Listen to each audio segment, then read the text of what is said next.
Hey, good morning, good afternoon, good evening, depending on where you are in the world. Welcome into our weekly live stream and support session. Sorry I wasn't here last week. You're very lucky that I'm here this week. I'm dying with a dust allergy today, and I've just been to the pharmacy, and I want you to know that I'm suffering for your benefit here. I went to the pharmacy and told him my dust allergy is playing up, and he gave me these tablets. And as I was about to leave the pharmacy, he said to me, "Oh, Mr. Beck, you need to know that these tablets will make you look like you're drunk." I thought, okay, great. I've got a live stream to do in half an hour. So I'm holding back on taking the medicine for your benefit. I hope you appreciate that. Right, we have a special guest on today, a addiction therapist of 17 years experience. We'll be talking to him very shortly. Let's say hello to a few people first. Ellie is first off with the first comment on the stream. Morning, Craig. 4 months sober. Thanks so much. Well done, Ellie. That's fantastic. Stormy Else. Good morning from Arizona. 2 months alcohol-free. Fantastic. Victoria's here in Florida, living a happy, sober life. That's what we like to hear.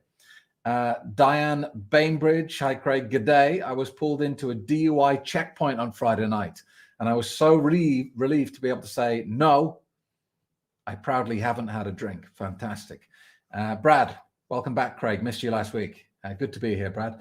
Lindsay, morning. A bit of good news. Toronto City Council recently struck down a request for drinking to become legal in public parks. Can't imagine how drinking could be improved public parks. Exactly. Pamela's in PA, 2 weeks sober. Good. Kelly is here as well. All right. Lots of good people online. It's good to have you here. I'll say hello to a few more people. And if you have any questions at all, fire them up and either I'll answer them or we'll put them to our addiction expert who's on with us today. He's been on before and he's welcome back now.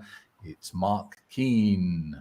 First thing I want to know, Craig, is how did you find a pharmacy that was open during a siesta? Because I failed miserably. In Cyprus, you have to know exactly when to go. You're the man in the know. It's great. I didn't quite catch your name, maybe Diana or something. It's great to know that if you've recently stopped drinking and you get caught up in a DUI check. I mean, how great must that feel to know, no, actually, that's kind of in the past now. I'm over that situation. And you'd almost like drive around looking for DUI checks, wouldn't you? So that was fantastic. The weird thing, I got stopped Easter Sunday, I got stopped coming back from a barbecue. And the weird thing is, even as I know there was absolutely zero alcohol in my body, I still felt nervous. They pulled me over. I don't smoke nor drink, and I've had the same. In case somebody gave me some trifle that had a lot of brandy in it or something, or sherry, that sort of thing, you know. Well, I had been drinking alcohol-free wine, and I was thinking, oh, what if I picked up the wrong bottle? Or what if there is alcohol in it? But anyway, yeah, it is. Would you know if someone, if you had a glass of alcohol-free wine and you did pick up and the glass next to it looked exactly the same, would you know the instant that you drank it? I think so. Yeah. It happened to me about 6 months ago. No, maybe a bit more, a year ago. I was in Lidl. And you know at the checkout where they have the sweets to try and tempt the kids as they're waiting to pay, the temptation aisle. Well, they're out the kids, they certainly tempt me. Yeah. They had these little tiny cans that looked like grape juice. And I was bored. I was waiting there. I was looking at the glassing cleaning stuff and the biscuits. And I thought, oh, a bit thirsty. I'll get that mango drink. And I was driving in my car drinking it. And I was going, this tastes weird. And then I looked at the tin and it was mango wine. And I spat it on my steering wheel. So if anyone had pulled me over at that point, not only was I drinking and driving. Drinking and driving at the same time. As I wound down the window, the smell of alcohol would have come out of the car.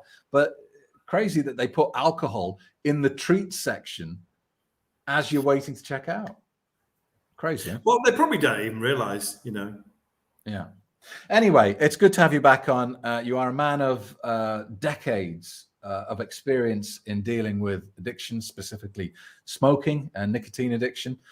Because I'm dying with this allergy today, I thought I would put all the pressure on your shoulders and just fire some questions at you. Well, I also don't drink Yeah. as well. So I do have a perspective on that too. Yeah.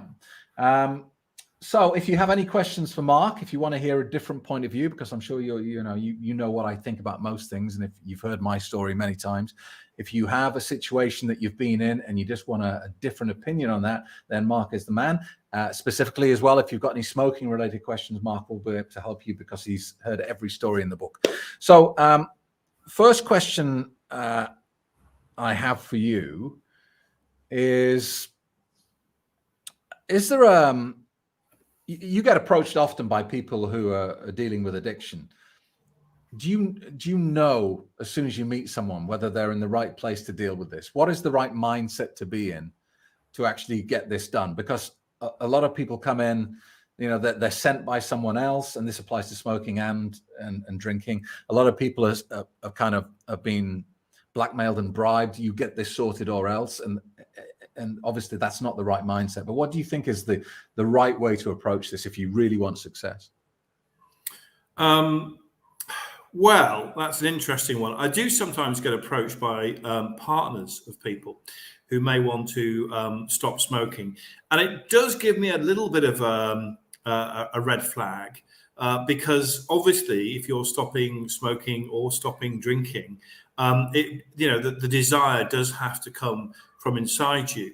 And the reason for this is that if you keep getting pummeled by those around you who love you and they want you to quit whatever it is because they love you and want you to be around for a long time. However, that can make it difficult because it's loading lots of pressure on you. And in the end, you end up wondering, am I doing this for me or am I doing it for somebody else? And the other thing is, Craig, as you well know, nobody likes being told what to do. And, I've had people that have said that they want to quit smoking and they've had a partner who's nagged them and mithered them. And in the end, they just stuck two fingers up to the partner, even though they want to quit smoking, have not done so because they don't want to be controlled in that way by the partner. So I think the best thing that a partner or friends or family or the people that love you can do is find out, what your situation is. Find out if you really do want to quit whichever drug it might be, and then just gently allow you access to that. I'm thinking of one person in particular who he was booked into a stop smoking session by his wife, and straight away the red flags came up. And I spoke to her and spoke to him, and all it was is he was just a very busy person. And he said to his wife, "Can you book me into this, please?" So sure, the desire was coming from him, and that is the most important thing. The desire must come from the person that understands they have the drug problem. The desire must come from them. And really, the people around them, what they should do is gently provide them with access to professional help. I think that is the best answer to your question. Okay, great. Let's add a couple of people here because I'm missing a lot of people. Rich is in Arizona. Hi, Rich. Thanks for joining us. Leslie Black.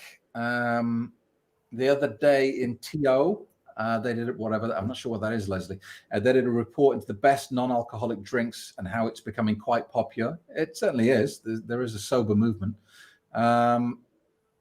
Brad says, I hear the evil clown whenever I go to the airport. I'm a nervous flyer, and I used alcohol for years to calm my nerves when flying. Okay, we'll come on to that, Brad. Lara's in Australia. Good evening.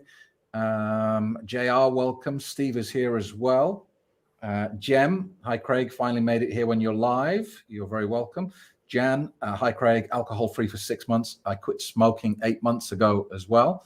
And on that smoking question, Steve says, how long after quitting drinking should I wait to quit smoking? I'm alcohol-free for 3 weeks. What do you reckon, Mark? That's an interesting one, isn't it? I think that there is no answer to that. If you are ready, if you are saying to yourself now, I've dealt with that problem, I'm now sober. Now I want to tackle this problem of quitting smoking.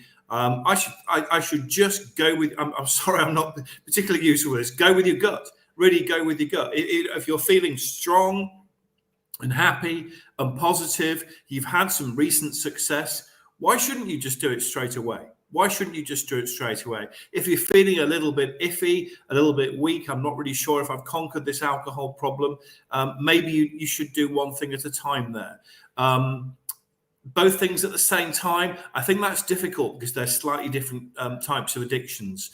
Again, I'm not the Bible on this, but I would get the first things done first. But I would say to you, if you're feeling happy and positive, why not do it straight away? Why not find a good way to stop smoking and just go for it?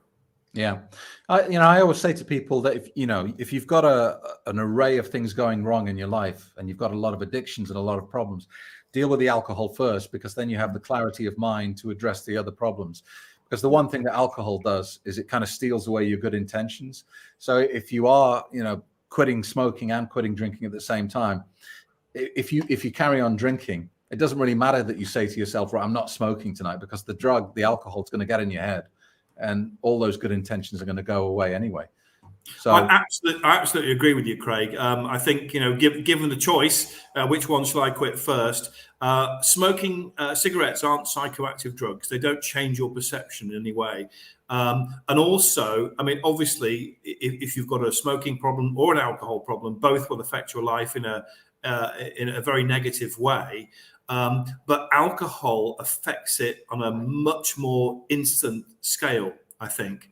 You can basically, get drunk very, very quickly, and this can affect you in a bad way. You can smoke 40 cigarettes, and you might be coughing and sputtering a little bit, but you're not going to fall ill straight away. So I totally go along with what you said there, Craig. Get the psychoactive drug sorted out of the way first. But can I just make another point? And that is, a lot of people make a connection between alcohol and smoking. And the reason for that is that if you drink alcohol and you smoke, I would ask my clients at the stop smoking sessions, who smokes more when they drink alcohol? Everyone goes, smiles, I'm so naughty. But the reason is often misunderstood. The reason that smokers smoke more when they drink alcohol isn't because they go well together. And people say things like, well, it's two drugs together, isn't it? And you've got to really sometimes deconstruct what is being said, because there is so much propaganda. I call it propaganda. There's so much propaganda going on around, why we want to drink and smoke at the same time, or why we should drink or smoke at all. And I think the propaganda around smoking and drinking is that, they're two drugs together. But think about this. Why would a substance, an addictive substance, nicotine, found inside a plant indigenous to North America, why would that, bearing in mind it's colorless and odorless and tasteless, why would that go hand in hand with, hops? In whatever form?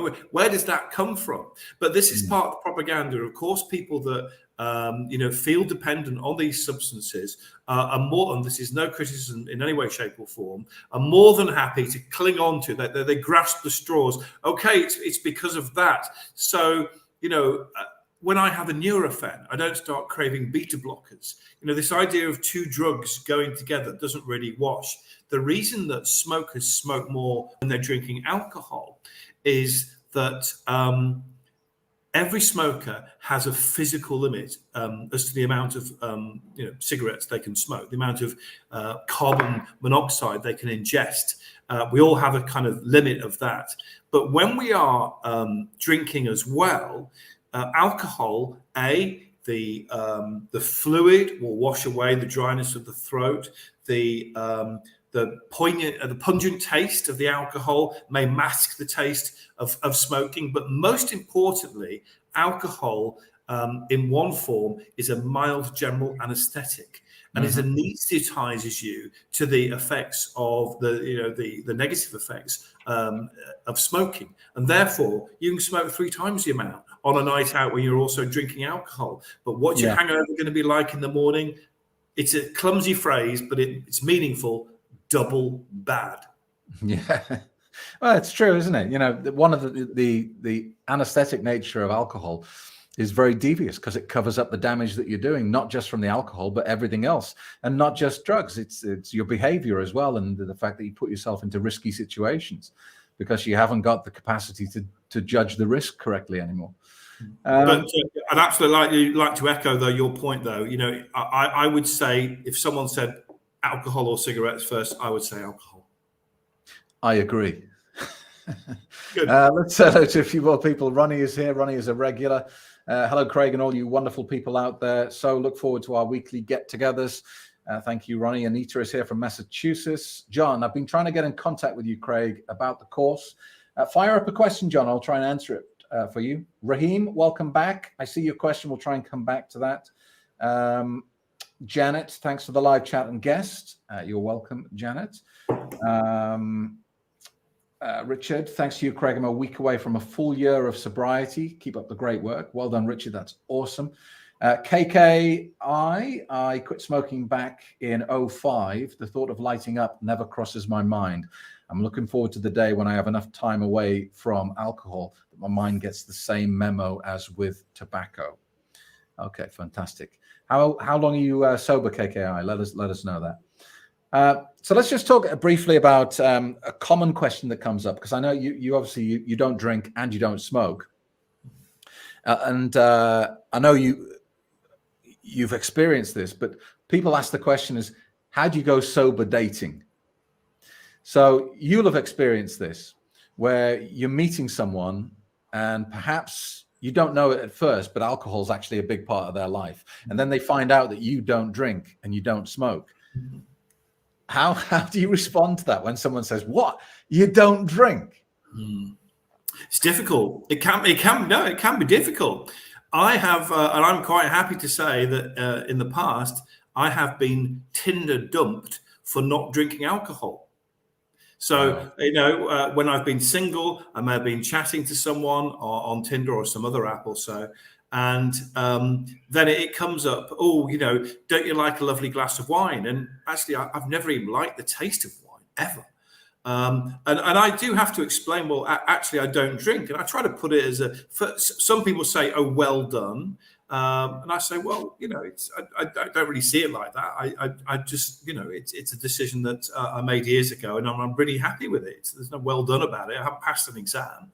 But I wouldn't, avoid saying to someone who's really made a massive effort, well done to them. To me, it just didn't seem sort of relevant in my situation. It is difficult because I think that if you are going to find someone that in whose life alcohol is very prominent, I think as a non-drinker, although it may not be a problem to you, it may be a problem to them. And I've certainly found that. And I did have a partner years ago, a lady called Jennifer, Jen.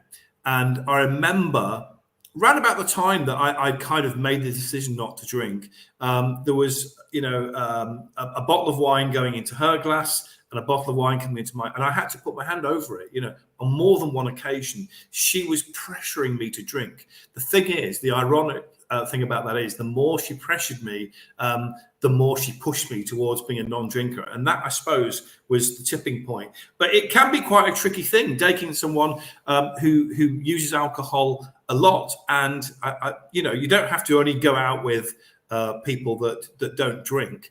But I think it can be tricky if you don't drink at all, seeing someone who depends on it, because they will try and drag you. In a way, they become the evil clown. Yeah. And that's what you've got to maybe avoid. Would you go into a relationship, a serious long-term committed relationship with someone who smoked 40 a day or had a severe drinking problem? No. Let me be very clear about that as well. Not because I'm making any kind of judgment, but I'm not sure right from the start whether I could live with the fact that the person I was embarking in a long-term relationship with would be having, are subjecting themselves on a daily basis to immense harm. Mm. And if it's someone you began to care about more and more and more, that would be something very difficult to do. And I hope that doesn't come across as selfish.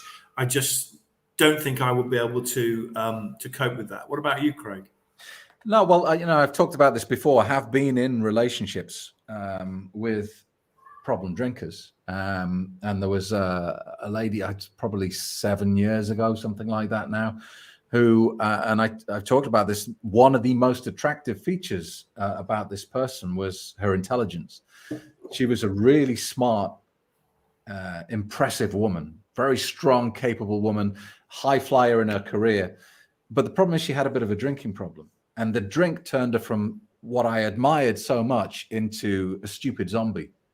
She went from being someone I respected immensely and was kind of like a little bit in awe of, to someone I pitied, because she just became this bumbling fool who couldn't even walk upstairs to bed. She would fall down several times on the way up to bed. And it was heartbreaking to watch. It sounds funny, but it was heartbreaking to watch someone you cared about do that to themselves, to take themselves from that really capable, amazing person to being this, nothing more than a monkey. It was crazy. It can make you feel a bit guilty, can't you? You're thinking, well, I'm not going to be with this person, but you're making a decision there. I'm not going to be with this person because they've got this problem, and you're thinking, well, maybe I should. But I think the word that you use there, which is most important, is heartbreaking. Yeah, why sad. subject yourself to that heartbreak? It was very sad to watch. So yeah, I know what it feels like. Let's say hello to a couple more people because I'm missing a few people here. Vickers. Thank you for guidance. Finally, after 20 years, I've managed to quit and stay sober now for 60 days. Congratulations. Really appreciate your help. Well done. That's amazing. Kevin Desai, sober for almost 2 years. Feel great. No desire to go back. Rarely I have dreams that I'm drinking again. Is that normal? And is it something that needs to be addressed? Can I say something there? Yeah, sure. Sorry to butt in, but I want to help with that. I occasionally still have dreams that I'm smoking. And I don't see it as, I don't wake up thinking, oh, wow, where's the nearest packet of cigarettes? I wake up thinking, oh, thank God that isn't me. I don't think that is anything to worry about. I think that's just a subconscious flashback. And probably, if anything, is, I don't know, a kind of emboldenment for yourself that you are a non-drinker now. I don't think you need to worry about that at all. I'm so glad you said that, because if you put it in there and said, "Oh, that's terrible. That's a really bad sign," then I've talked about this previously and said it's nothing to worry about. It happens, and don't overthink it. What tends to happen is it happens quite frequently initially, and then it fades out, and then every now and again you'll get caught off guard out of the blue. You'll just wake up and think, "Why on earth did I dream about drinking last night?" Listen, if we worried about everything bad that happened in our dreams, I'd be a shivering wreck by now. Yeah. I think it's just, addictions, whether it's, any sort of drug, they're not just temporary things in our life. They don't just turn up one day and they stay for a couple of weeks and leave. They stay for decades, whether that's smoking or alcohol. And someone commented on your, when you said you didn't like the taste of wine earlier on, I can't find it now. Lara said, "Mark, no one likes the taste of wine. We just learn to tolerate it." And it's true, because when you were a kid, if you had a sip of your parents' wine, it probably tasted revolting. Now, what's happened over the last 20 years? Did they suddenly work out what was causing the problem, or is it just that you've learned to accept it? So these drug problems, whether it's alcohol or smoking or cocaine or anything, they become big fixtures in our lives. So our subconscious, I guess, has to then make sense of why they're not there anymore. And I guess that's true, Lara. Yeah, but I suppose the point I was trying to make really was that I hated the first taste of beer that I had, and I learned to like that. But wine was something just really awful. Maybe it was just worse than beer. I don't know. Yeah. Bob is here, says giving up smoking was easy with a vape. Going from a vapor to a non-vapor is easier than a smoker, for going from a smoker to a non-smoker. I tried many times and got it with the vape. What do you think about that? Is he right or wrong? Well, there is no right or wrong, is there? anybody who quits smoking with any method whatsoever, and you know, Craig, I've been working for 17 years with the Alan Carr method. And for some people, that is an absolutely amazing method. But you speak to anybody in that organization and said, well, this person quit smoking using this other method or with vapes. And all of those people say, that's fantastic. Well done. It kind of doesn't really matter how you do it, as long as you've done it and you're happy about it. Okay, good. Lisa, hi from New York, Craig. I found your program. I love New York, Lisa. When's the invite coming? I love New York as well, but just haven't been so long because of the pandemic. Me too. And anyway, I was going to go off on a rant about how terrible British Airways are at the moment. Well, I've got a British Airways voucher, but you're telling me it won't work if I use it online. I've got one as well. It's worth £1,000, and they've closed their sales line. Look, don't get me ranting about British Airways because tell us what you think about British Airways, Craig. Hi from New York. I found your program a few years back, and you were the catalyst that got me on my sober journey and to stay there. I'm now 21 months sober and refer people to you all the time. Your program and coaching are valuable. A few of us titled you Badass Beck. It's been called worse than that. Yeah, I've been called better than that as well. Badass Beck. Carry on the good work that you do. Thank you. What do you mean a few of us? It means that sounds like there's a gang of people in New York talking about Badass Beck. Well, they all need to invite us over so we can meet them and have a glass of cola. Yeah. Kevin says all the stuff about you are saying it gets easier is true. It was hard to believe at first, but now I've lived it and it's real. Yeah, exactly. E-Coaster, at 9, I caught my brother smoking, and so I didn't tell. He made me smoke one.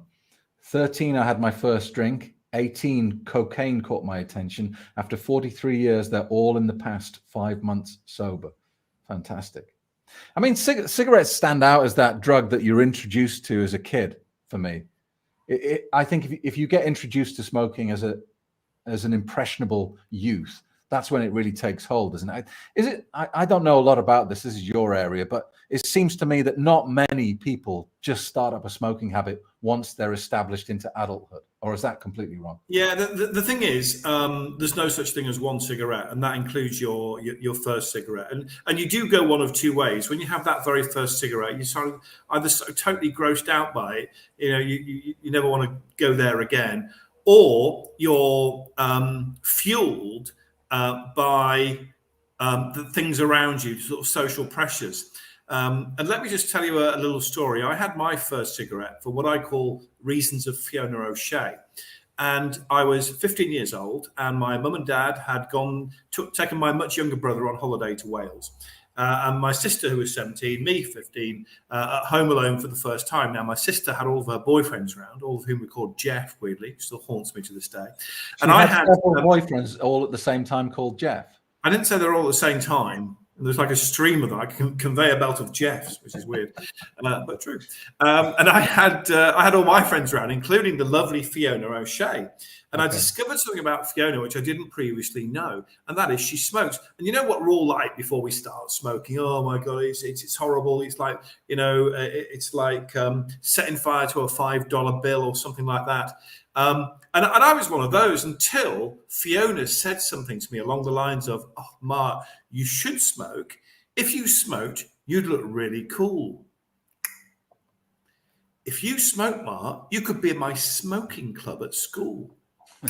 And I hadn't got a chance. I hated the first weeks of being a smoker. I'd like to say that Fiona O'Shea gave me some cigarettes to practice on. Fiona O'Shea sold me some cigarettes to practice on. And that's how it kind of starts. So when you start smoking, it's an unpleasant experience, but there's so much social pressure, whether it's adventurism or voyeurism. And really, one cigarette is enough to addict you. It's enough to get you into that cycle. Okay, let me interrupt there and ask you a question, because I get this asked a lot about alcohol. And people say to me, how come, Craig, I've got friends who can just have one drink of alcohol, who can just open the fridge, have a glass of wine, put the bottle away for another day, And I've answered that many times in the past. But when I was about 13 years old, I smoked for about 1 week. I was doing some Duke of Edinburgh's award thing at school. We all went off camping for a week. And for that full week, I smoked cigarettes. But at the end of the week, I threw the cigarettes away and I never, ever smoked a cigarette again. So why?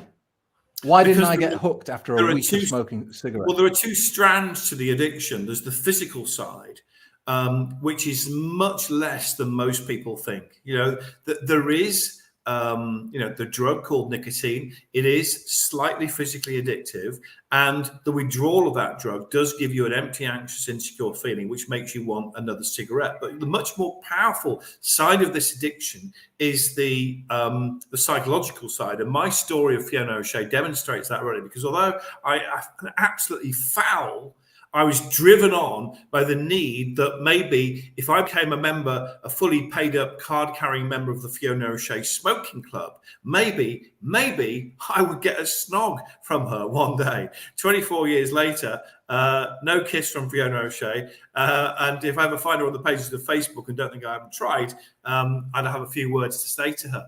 But the point is, if you started that at school, yes, you would have got the slight physical addiction, but this is much more trumped out by the psychological addiction. So if you weren't motivated psychologically to become a smoker or continue smoking, that was why you would have just stopped just like that. Okay, sorry, I think we had a little technical problem in the middle there. I got kicked out of my own live stream. Yeah.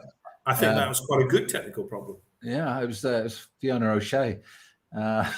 Yeah, she's like the evil clown. She was bad news from the start. Oh, all the time. Now she's interfering in my stream. Richard Lawson says, if you research the world's most addictive drugs, you will find nicotine in the top 5, but few smokers feel like drug addicts, perhaps because it's socially acceptable, much like alcohol. Is smoking socially acceptable these days? I remember my kids are 20 and 22, and when they were about 14, 15, I remember them asking them how smokers were viewed. Now, in my day, the smokers were the cool kids, and they said, really, now the smokers are the loser kids. It's done a complete 180, hasn't it? Really. Yeah. So no, it's not really socially acceptable these days. So, and that actually pings me back to a comment right at the start of the stream. Let me see if I can find it. Eric the Red says, will alcohol consumption become as frowned upon as smoking has in the last decades, especially since the adverse health effects are becoming more widely known?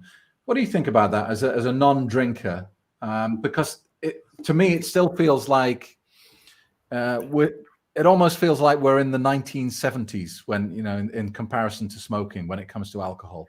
It's not frowned upon. It is still socially acceptable to drink, but there's a kind of fringe movement towards it becoming less so.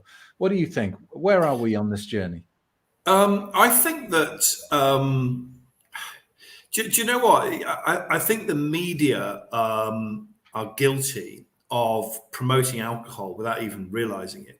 I live in Manchester, England, in the UK, and I listen to BBC Radio 2, which is the most listened to radio station in the UK.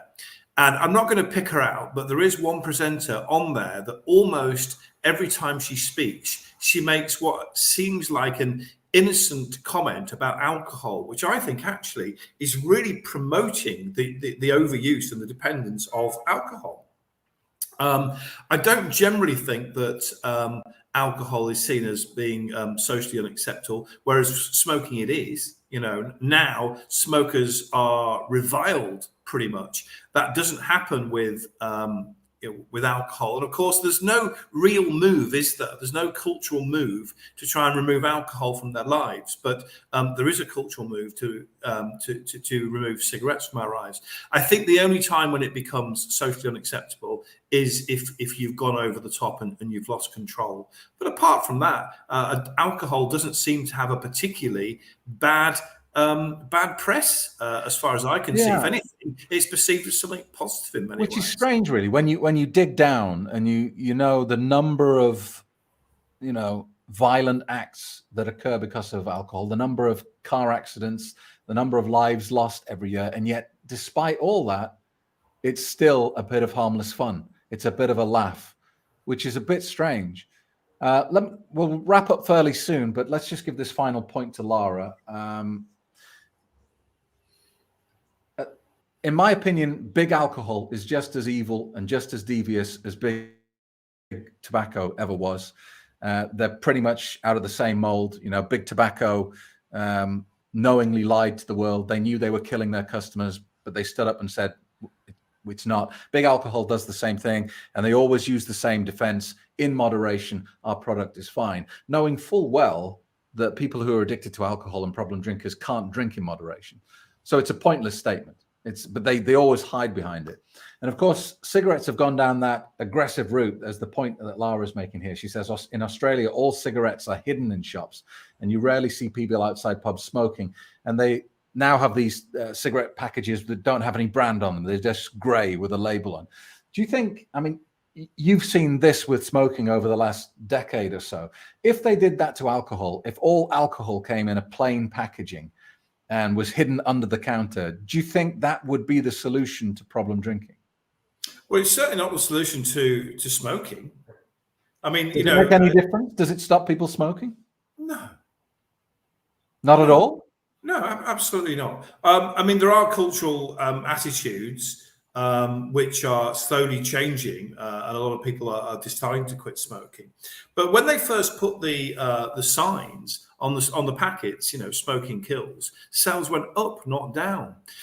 So on various levels, this is quite difficult, because as soon as you're saying to people, you can't do this, the people that are doing it don't take kindly to that, and they want to do it even more, just to prove they can't be pushed around.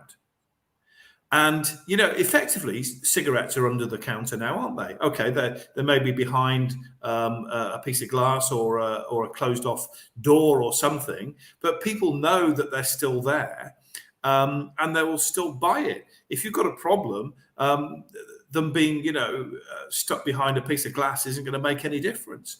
And putting signs on it, you know, people still know if they want a packet of 20 Lambert and Butler, it's still written on the packet, you know, 20 Lambert and Butler. So if you're, you know, a particular brand of whiskey I just think this is governments across the world trying to make it look, they're covering their asses. They're trying to make it look like they're doing something positive to help people with alcohol or nicotine addiction.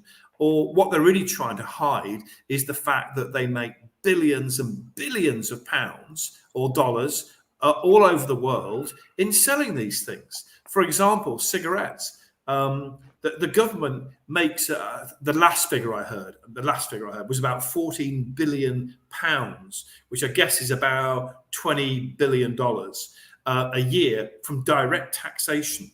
They would also save about 10 billion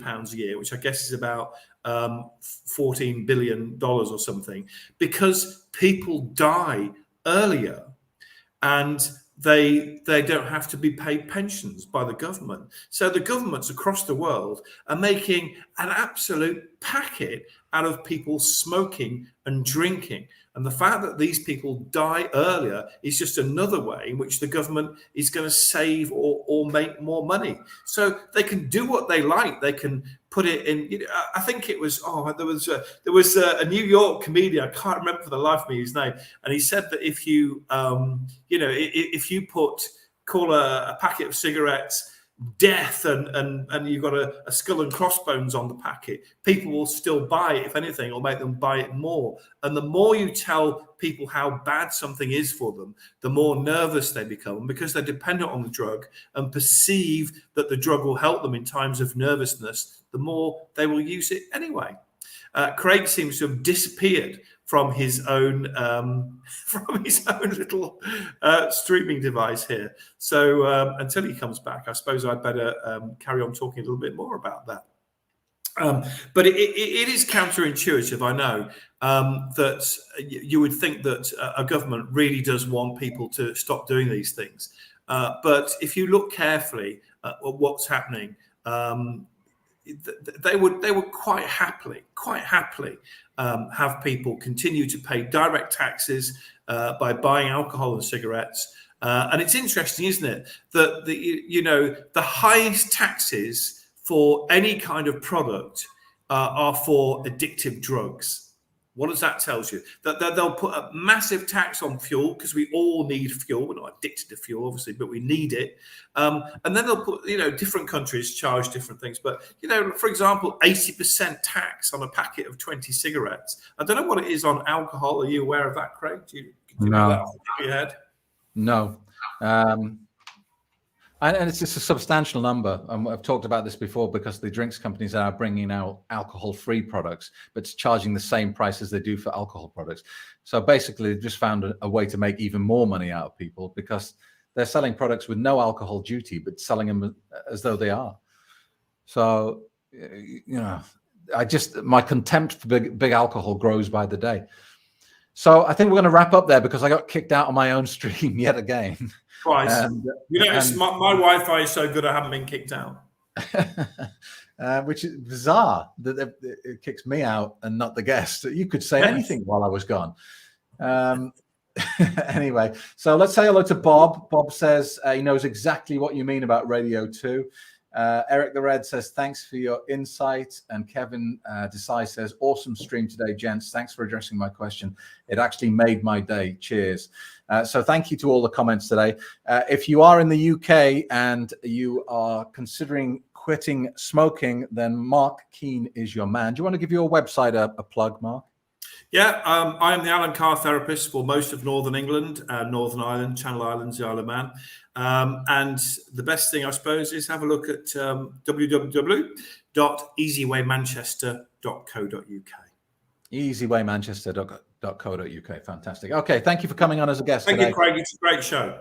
Okay, thank you very much. Mark Keane there, and he's your man if you have any smoking questions. He certainly won't mind answering them. If you want to ping him an email, if you've got anything on your mind, go to easywaymanchester.co.uk. All right, sorry about the technical problems today, and thank you for all being here. You were fantastic, as usual. Good luck with the next week ahead. I hope it's a happy, sober one for you. And if you're here because you're worried about your drinking, take the next step. Don't just be one of those people that lurk in the background wondering if you have a problem. If you found a channel like this and you're watching it, the chances are very good that you do. So go to that website at the bottom of the screen and reserve your place on the next free Quit Drinking webinar. Thanks so much. Enjoy the rest of your Wednesday, and I will see you next week. Discover the world's most successful and respected online quit drinking program today. It gives you real mental freedom from the clutches of alcohol. Craig Beck helps you understand what alcohol does to you, how it works. Are you finally ready to take action? Your sober journey begins 11 a.m. Sunday. Reserve your space at my next free Quit Drinking webinar.